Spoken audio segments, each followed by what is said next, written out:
أعوذ بالله من الشيطان الرجيم.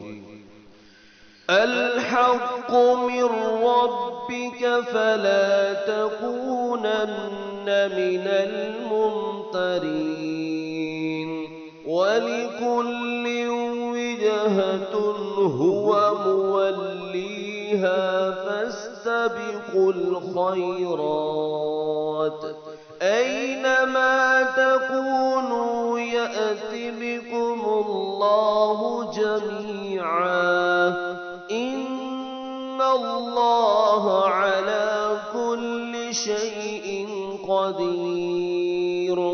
ومن حيث خرجت فول وجهك شطر المسجد الحرام وإنه للحق من ربك وما الله بغافل عما تعملون.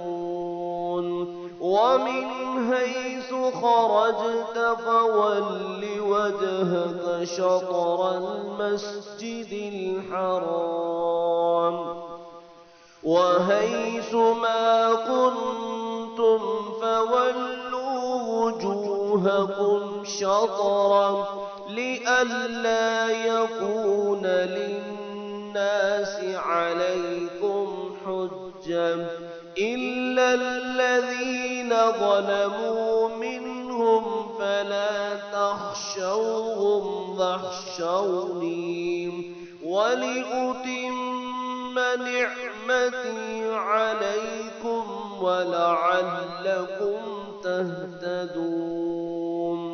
كما أرسلنا فيكم رسولا منكم يتلو عليكم آياتنا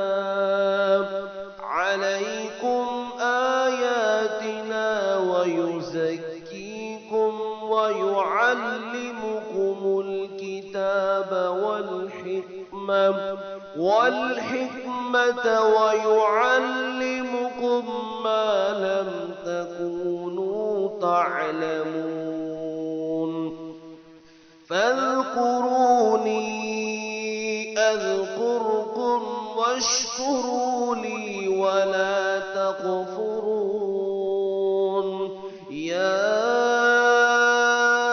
أيها الذين آمنوا استعينوا بالصبر والصلاة إن الله مع الصابرين. ولا تقولوا لمن يقتل في سبيل الله أموات بل أحياء ولكن لا تشعرون. ولنبلونكم بشيء من الخوف والجوع ونقص من الأموال والأنفس والثمرات وبشر الصابرين الذين إذا أصابتهم مصيبة قالوا إنا لله وإنا إليه راجعون.